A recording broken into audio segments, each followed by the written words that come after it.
My wife left to explore her feelings with our hot new neighbor, so I filed for divorce before she could come crawling back. My name's Mike. I'm 31, and until recently, I thought I had my life figured out. I've always been a pretty simple guy, no wild ambitions, no crazy drama.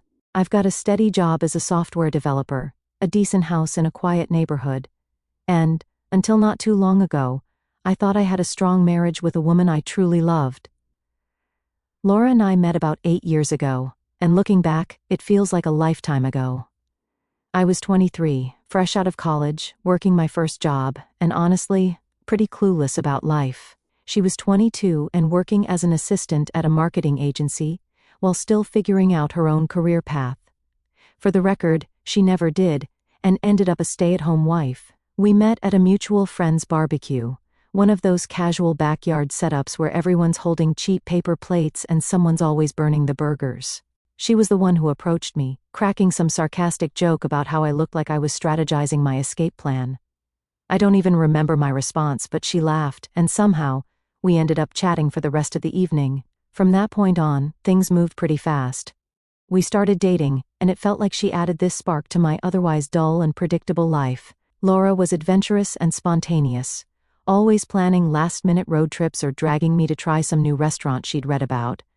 Meanwhile, I was the grounded one. I'd be the one figuring out the budget, checking the weather, or double-checking the gas tank before we hit the road. It worked, or at least it felt like it did. We balanced each other out. She brought excitement into my world, and I gave her a sense of stability she said she hadn't had in past relationships. 3 years into dating, we decided to tie the knot. The wedding was small, just family and close friends. Neither of us came from wealthy families, so there was no giant ballroom or fancy catering, but it didn't matter. After the wedding, we started building a life together. We bought a small 2-bedroom house in a quiet suburb, not the fanciest place, but it had potential. For the most part, things felt stable. I'd go to work, come home, and Laura would usually be in the kitchen or lounging on the couch, scrolling through her phone. She'd tell me stories about her day. She worked in marketing back then, so there was always some drama with clients or coworkers, and I'd listen. That was our dynamic. She was the talker, the one with all the stories, and I was the listener. We didn't have kids, but that was a mutual decision. Laura wasn't in a rush, and honestly, neither was I. We both wanted to wait until we were more financially secure and ready for that next big step. It felt like we were on the same page about most things. Looking back, though, I wonder if I got too comfortable. It's easy to fall into routines, especially when life feels steady. I'd get up, go to work, come home, and repeat. We had our date nights, of course, usually dinner at one of our favorite spots or a movie, but I guess I stopped noticing the little things, like how Laura seemed to thrive on attention. It wasn't a bad thing, at least not at first. She's the kind of person who could light up a room, and people naturally gravitate toward her. I think I started taking that for granted, assuming her energy and warmth were just a constant part of our life together. At the time, though, I wasn't worried. I thought we were solid. Sure, we had our arguments now and then, what couple doesn't? Most of the time it was over stupid things, like me forgetting to take the trash out, or her leaving her shoes all over the house. Nothing major, but there's this thing about relationships. They can look fine on the surface while cracks are quietly forming underneath. And if you're not paying attention, those cracks can spread until the whole foundation starts to crumble. I didn't see it coming, not then, anyway. I thought we were building something strong, something that would last. But sometimes, life has a way of showing you just how wrong you are. 2 years ago, our lives got a new character, Jake. Jake moved in next door after the old neighbors, an older couple, downsized and moved to Florida. He was about 28 at the time, younger than most of the folks in the neighborhood.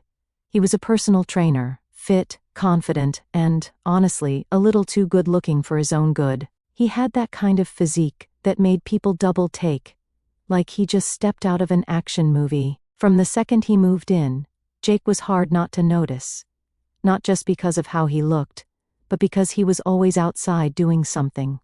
Washing his car, mowing the lawn, setting up a pull-up bar in his yard. There was always a reason for him to be shirtless. It didn't take long for him to become the talk of the neighborhood. Laura noticed him right away. How could she not? The first time we officially met Jake was when he came over to introduce himself while we were in the yard one Saturday morning. He was friendly, the kind of guy who could charm anyone. Laura struck up a conversation with him almost instantly, asking where he was from, what he did for work, and how he liked the area. I remember standing there, smiling and nodding, barely getting a word in while the two of them chatted like old friends. At the time, I didn't think anything of it. Laura was outgoing, she talked to everyone. She'd be just as chatty with the mail carrier or the guy at the hardware store. It didn't occur to me that there was anything different about her interest in Jake. But looking back now, I can see the small shifts that started happening after that. It began with casual conversations. Whenever Jake was outside, Laura would find a reason to be outside too. At first, it was little things, grabbing the mail, watering the plants, taking out the trash. But somehow, these quick tasks always turned into 10 or 15-minute chats with Jake. One time, I came home from work and found them talking in the driveway. Laura was holding a basket of laundry she'd been taking to the garage, and Jake was leaning casually against his car, laughing at something she said. When I walked up, they both turned to me, and Laura acted like it was no big deal. Jake was just telling me about his new gym equipment, she said, like it was the most normal thing in the world. It didn't stop there. A couple of weeks later, Laura decided to bake cookies, something she hadn't done in months. I didn't think much of it until I saw her walking across the yard with a plate of cookies in hand. Just being neighborly, she said when I asked her about it. I shrugged it off. It wasn't unusual for Laura to do things like that. She'd brought brownies to other neighbors before. But then there was the time she bought a new set of workout clothes, bright fitted leggings and a matching top, not the kind of thing she'd normally wear. I asked her about it, and she told me she was thinking about starting to jog again. You know, to get back in shape, she said. I didn't question it.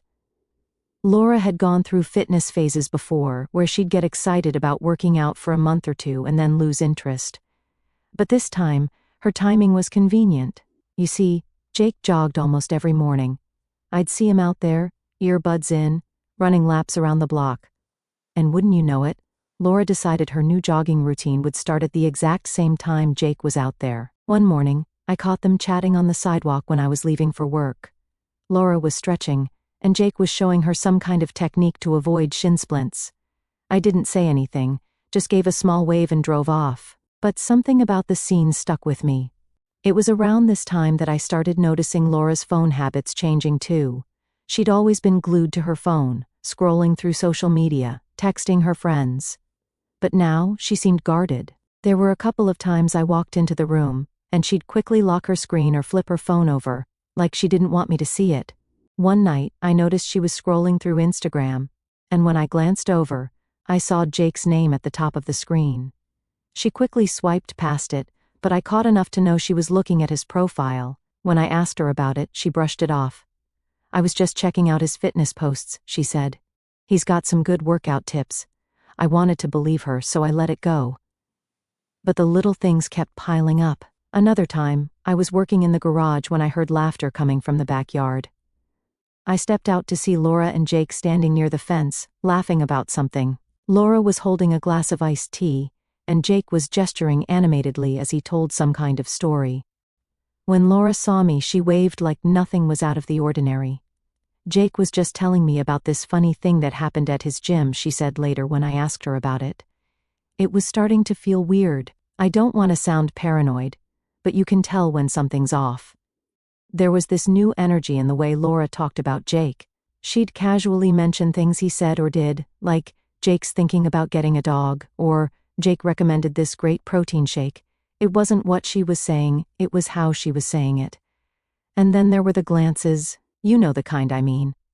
When we were outside and Jake happened to be around, I'd catch Laura stealing little looks in his direction. It was subtle, but once you start noticing it, you can't unsee it. At this point, I still hadn't said anything. Part of me didn't want to believe there was anything to worry about. I trusted Laura. We'd been together for years, and I thought we had a good thing going. But another part of me, the part that couldn't ignore the pattern, was starting to wonder. I decided to keep quiet for now, but I started paying closer attention. If something was happening, I needed to see it for myself. It was a Saturday morning, and I remember it clearly because it started so damn normal. I woke up early, like I usually do, made myself a cup of coffee, and sat at the kitchen table, scrolling through the news on my phone. Laura was still in bed, which wasn't unusual. She liked her lazy mornings, especially on weekends. The house was quiet, just the sound of the coffee machine humming in the background, and for a moment, I actually felt relaxed. Funny how that works. You think everything's fine because you have no idea what's coming. Laura came into the kitchen about an hour later. She was in her pajamas, hair still messy from sleep, holding her phone in one hand and rubbing her eyes with the other. She sat across from me at the table, and I could tell something was up right away. She had this nervous energy about her, tapping her fingers on the table, glancing at her phone like she was avoiding eye contact. "You okay?" I asked, setting my phone down. She nodded quickly, then shook her head. "Actually, no," she said, letting out a deep breath. "We need to talk." Now, anyone who's been in a relationship knows those 4 words rarely mean anything good. My stomach tightened, but I tried to play it cool. "All right," I said, leaning back in my chair. "What's going on?" Laura hesitated, her eyes darting around the room like she was trying to find the right words. Finally, she looked at me and said, "I don't know how to say this, so I'm just going to say it. I think I have feelings for Jake." For a second, I thought I misheard her. "What?" I asked, leaning forward, like getting closer would help the words make more sense. She bit her lip, looking genuinely uncomfortable. "I didn't mean for it to happen," she said quickly, like she needed to get ahead of the backlash. "It just happened. I've been spending time with Jake, and I feel this connection, and now I'm confused." Confused. That word hit me harder than anything else. She didn't just say she felt guilty or that it was a mistake. She said she was confused, like this was some kind of dilemma she needed to figure out. I stared at her, trying to process what she was saying. My mind was racing. Was she saying she wanted to leave? Was she asking for a divorce? Was she trying to confess and move on? I couldn't tell, and that made it worse. "So, what does this mean?" I asked finally. "Are you saying you're done with us?" Laura shook her head quickly. "No, not necessarily," she said. I don't know what I want right now. I love you, Mike, I do. But I can't stop thinking about him, and I need to figure out what these feelings mean." I felt like the floor had been pulled out from under me. We'd been together for years, built a life together, and now she was telling me she wasn't sure if she wanted to be with me anymore. It was surreal. I took a deep breath, trying to keep my voice steady. "So, what are you saying? You want to take a break?" She hesitated, then nodded. "Kind of," she said. "I need time to figure things out. I was thinking maybe I could take a month to spend some time with Jake and see if there's something real there. If it doesn't work out, then we can focus on us." I blinked, completely stunned by her audacity. "You're serious," I said, not even phrasing it as a question. Laura nodded, her eyes pleading. "I know it sounds crazy, but I don't want to throw away what we have without being sure. I don't want to live with regrets, you know." Regrets. That word stuck in my head like a splinter. She was talking about regrets, like she was the one risking everything, like my feelings were secondary to her figuring out her life. I sat there, staring at her, a mix of anger and disbelief bubbling under the surface. Part of me wanted to blow up, to tell her how selfish she was being. But another part of me, maybe the calmer, more calculating part, decided to stay quiet and let her dig her own hole. "All right," I said finally, leaning back in my chair. Laura blinked, clearly caught off guard. "Wait, really?" "Sure," I said, shrugging like it was no big deal. "If you think that's what you need, go ahead." Her expression shifted, like she wasn't sure if I was being genuine or sarcastic. "I just think it's the best way to figure out where my heart is," she said cautiously. "Sure," I repeated. "Do what you need to do." Inside, I was already done. The second she said she wanted to spend a month with another man, my brain flipped a switch, but I didn't want to show my cards just yet. If she was willing to throw away our marriage for some fantasy with the neighbor, I wanted to see how far she'd take it. Laura let out a relieved sigh, like she'd just been granted permission to do something heroic. "Thank you," she said, reaching across the table to touch my hand. "I know this is a lot to ask, but I really believe it's the right thing for us." I pulled my hand away, standing up and grabbing my coffee mug. "Sure," I said again, my tone flat. "If that's what you need." She didn't say anything after that, just sat there, probably processing the fact that I wasn't arguing or putting up a fight. But inside, I was already making plans. Over the next few days, Laura started packing a small bag. She told me she'd be staying with Jake, and she made it sound so casual, like it was just another temporary thing. She didn't even seem to notice that I wasn't asking any questions or putting up any resistance. The day Laura left, the house felt different. Not empty, exactly, but quieter, like someone had turned the volume down on my life. I stood in the living room after she walked out, her duffel bag slung over her shoulder, and I just stared at the door. I thought I'd feel angry or heartbroken, but all I felt was this strange calm, like the weight of pretending everything was okay had finally lifted. I walked into the kitchen, poured myself a glass of water, and just stood there, trying to process what had just happened.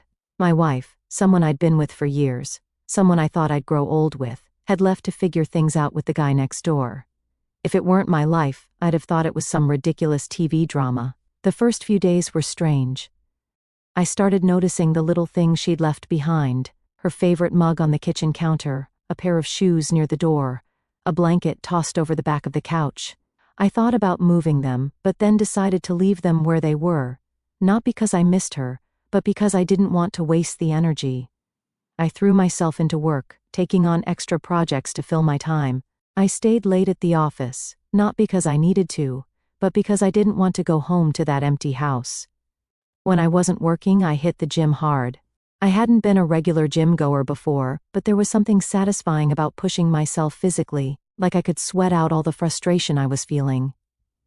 Friends started to notice something was off. A couple of them asked why Laura wasn't around, and I gave them vague answers. "She's staying with a friend for a bit," I said, trying to sound casual. I wasn't ready to get into the real story yet. My dad was the only person I told the truth to. I called him a few days after Laura left, and the first thing he said was, "What's wrong?" He's always been good at reading me, even over the phone. When I told him what happened, there was a long pause on the other end of the line. Then he said, "Well, son, I hate to say it, but it sounds like you're better off without her." At first I wasn't sure how to respond. I'd expected him to be more upset, or at least ask more questions. But then he said something that stuck with me. "If she doesn't know your worth, why should you wait around for her to figure it out?" He was right. I'd spent so much time trying to make sense of Laura's decision, trying to figure out where I went wrong, that I hadn't stopped to think about what I deserved. I wasn't just some option for her to come back to if her fling with Jake didn't work out. That night, I sat in the dark living room, staring at the wedding photo on the mantel. We looked so happy in that picture, so sure of our future, but now it just felt like a reminder of everything that had gone wrong. By the end of the week, I'd made up my mind. I wasn't going to sit around waiting for Laura to make her grand decision. I was going to make my own. The next day, I called a divorce lawyer. Sitting in that lawyer's office was surreal.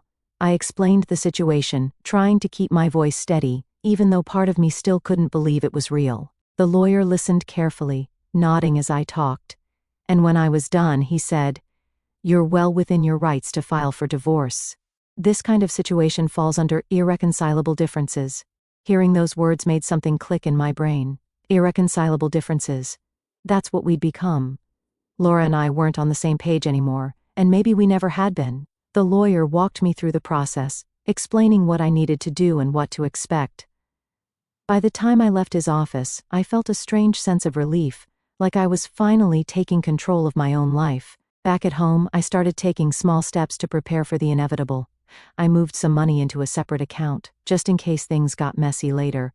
I went through the house and started mentally dividing up what was mine and what was hers. I didn't touch her stuff yet. I figured I'd wait until things were official. But in my mind, I was already making plans for what the house would look like without her. The days turned into weeks, and I started getting used to the quiet. It wasn't as bad as I thought it would be. In fact, it felt kind of peaceful. I didn't have to deal with Laura's constant chatter or the little arguments over stupid things, like whose turn it was to do the dishes. Meanwhile, I started hearing things through the grapevine. A neighbor mentioned seeing Laura and Jake at the park together, looking cozy. Another one said they'd spotted them at a cafe downtown.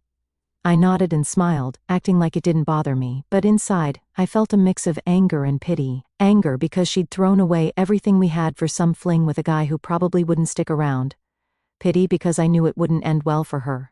Jake didn't strike me as the type to settle down, and Laura was going to find that out the hard way. By the third week, I'd stopped checking my phone for messages from Laura. I figured if she wanted to talk, she'd reach out, but I wasn't holding my breath. I was done waiting for her. One night, while I was cleaning out the garage, I found a box of old photos from when Laura and I first got together. For a moment, I felt a pang of sadness, remembering how happy we'd been back then. But then I thought about all the little red flags I'd ignored over the years, all the times I'd put her needs ahead of mine without even realizing it. I closed the box and pushed it aside. I didn't need those memories. It was almost a full month to the day when Laura decided to make her grand return. I hadn't heard much from her during her little trial with Jake. The few texts she sent were vague at best. "Hope you're doing okay," or "We'll talk when I'm back." She didn't even try to give me updates or pretend she was torn about her decision. It was like she'd already written me off as Plan B. By this point, I'd stopped caring. I wasn't waiting by the door, hoping she'd come to her senses. I wasn't pacing the house, wondering what she and Jake were up to. I'd filed for divorce, and my lawyer had already started drafting the paperwork. As far as I was concerned, the marriage was over. But I didn't tell her that. Not yet. When she walked through the door, it was like nothing had changed, for her anyway. She had her bag slung over her shoulder, her hair perfectly styled, and this confident look on her face, like she'd just come back from a vacation and expected me to roll out the red carpet. "Hey," she said, setting her bag down by the door. "I'm back." I was sitting on the couch, flipping through channels, and barely looked up. "Welcome back," I said, keeping my tone neutral. She paused, like she was expecting more of a reaction. When I didn't jump up or ask her how it went, she walked over and sat on the arm of the couch. "We should talk," she said, her voice soft and careful. I muted the TV and turned to face her. "All right," I said, crossing my arms. "Talk." Laura smiled, the kind of smile she used when she was trying to smooth things over. "I've done a lot of thinking," she began. "And I've realized some things about myself, about us, about what I want." I just nodded, waiting for her to continue. She took a deep breath, like she was about to deliver some heartfelt speech. "I care about you, Mike. I really do. And I think we can work through this. I think we can rebuild what we have." "Rebuild?" She said it like it was as simple as fixing a leaky faucet. I didn't say anything, just kept looking at her, letting her fill the silence. She seemed a little thrown off by my lack of response but kept going. "Jake's a great guy," she said, and I had to bite my tongue to keep from laughing at how casually she brought him up. But I realized he's not what I need. He's fun, sure, but he's immature. He doesn't have the stability that you have. And I think I was just caught up in the excitement of it all. There it was, her big revelation. She tried out the shiny new toy and decided she liked the old one better. "Uh-huh," I said, my voice calm. Laura blinked, like she was expecting more of a reaction. "I know I've hurt you," she said, reaching out to touch my arm, "but I really believe we can get past this. We've been through so much together, Mike. We have history. That's not something you just throw away." I let her finish, let her spill all her carefully rehearsed lines about love and forgiveness and starting fresh. Then, when she finally stopped talking, I stood up and walked over to the kitchen counter. I opened a drawer, pulled out the stack of divorce papers my lawyer had sent over, and set them on the table in front of her. "What's this?" she asked, her smile faltering. "Divorce papers," I said simply. Her face went pale. "You're kidding," she said, letting out a nervous laugh. "Nope," I said, leaning against the counter with my arms crossed. "I'm not kidding." For a moment she just stared at the papers, like she couldn't believe what she was seeing. Then she looked up at me, her eyes wide. "You're divorcing me?" "Yeah," I said, my tone steady. "I'm not interested in being your second choice, Laura." Her expression shifted from shock to anger in an instant. "Second choice?" she snapped. "That's not what this is." I was confused, Mike. I needed time to figure things out. "And in the process you decided to test the waters with another man," I said, keeping my voice calm. "You left. You walked out on our marriage. And now you're back because it didn't work out with him. Do you honestly think I'm just going to take you back like nothing happened?" Laura opened her mouth to argue, then closed it again, her face turning red. "It's not like that," she said, her voice shaking. "I was trying to do the right thing. I didn't want to stay and resent you." I thought she trailed off, her eyes darting around the room. You thought you could have it both ways, I finished for her. She stood up, crossing her arms. You're making a mistake, Mike. We can fix this. I know we can. No, I said firmly. We can't. You made your choice, and now I'm making mine. She looked like she was about to cry, but I didn't let it sway me. I'd already made up my mind. The rest of the conversation was a blur. She tried to argue, to guilt me into changing my mind. She brought up our history, our house, even the idea of starting a family someday. But none of it worked. Eventually, she stormed out of the house. I stood there for a moment, staring at the empty space where she'd been, and felt nothing. No sadness, no regret, no second thoughts. Just relief. Later that night, I called my lawyer to let him know Laura had seen the papers. How'd she take it? He asked. Not great, I said, smirking. Do you want to give her time to process, or should we move forward? Move forward, I said without hesitation. It wasn't easy standing up to Laura like that, but in the end, it was the right thing to do. She treated me like an option, like I was just a backup plan in case her fling didn't pan out, and if she thought I was going to accept that, she clearly didn't know me as well as she thought. I knew she wouldn't give up easily. Laura wasn't the type to just walk away from a fight, especially not one where she felt like she was losing. I'd barely had time to sit down when my phone buzzed with a text from her. This isn't over. I stared at the message for a second before locking my phone and tossing it on the couch. She was right, it wasn't over. Not yet. But it would be soon enough. The next couple of days were eventful, to say the least. Laura showed up unannounced the following evening, banging on the door like she was trying to knock it down. Mike, open the door, she yelled. I opened it, keeping my expression neutral. What do you want, Laura? She pushed past me, storming into the living room like she still lived here. We need to talk, she said, pacing back and forth. You can't just file for divorce without giving me a chance to fix things. I leaned against the doorframe, crossing my arms. You had your chance, I said calmly. You made your decision when you left. That's not fair, she shot back, her voice rising. I didn't leave to end our marriage. I left to figure things out, to make sure I wasn't making a mistake by staying. I couldn't help but let out a dry laugh. And in doing that, you proved you didn't value what we had. You don't test a marriage by running off to someone else, Laura. That's not how it works. She stopped pacing and turned to face me, her eyes red with frustration. I was confused, she said, her voice cracking. I didn't know what I wanted. But I know now. I want us, Mike. I want to fix this. Too late, I said, my tone firm. You don't get to come back now just because things didn't work out with Jake. Her face twisted with anger, and she pointed a finger at me. You're being petty, she snapped. You're throwing away everything we built over one mistake. I shook my head, keeping my composure. It wasn't just one mistake, Laura. It was a series of choices. You chose to flirt with Jake. You chose to prioritize your feelings for him over our marriage. And then you chose to leave. Those weren't accidents, they were decisions. She opened her mouth to argue but stopped herself, her shoulders slumping. For the first time she looked defeated. What am I supposed to do now? She asked quietly. I sighed, feeling a pang of pity for her, even after everything she'd done. That's not my problem anymore, I said. You made your choices, now you have to live with them. She stayed for another minute, looking like she wanted to say something else, but eventually, she just walked out without another word. The divorce process moved quickly after that. Laura tried to drag things out at first, probably hoping I'd change my mind. She even tried to play the victim with our mutual friends, telling them I was being cold and unforgiving. My dad, on the other hand, was fully on my side.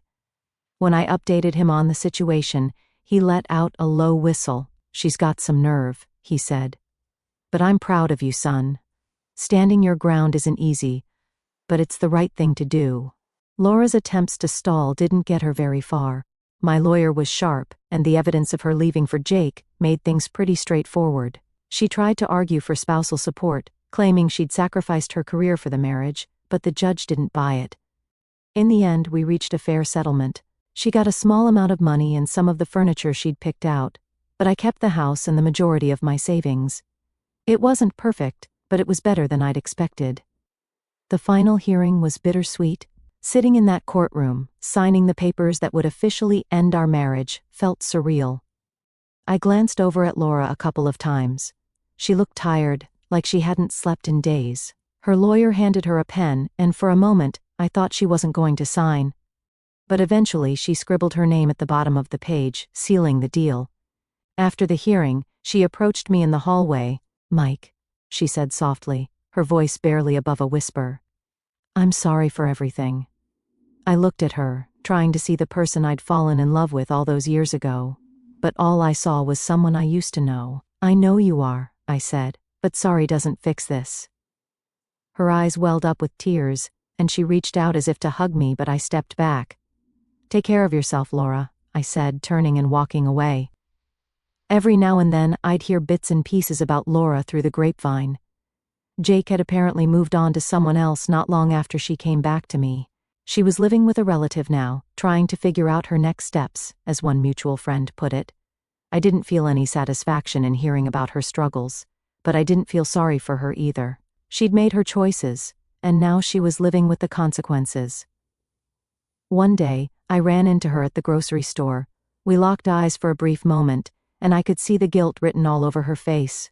She gave me a small, awkward wave, but I just nodded and walked past her. There was nothing left to say.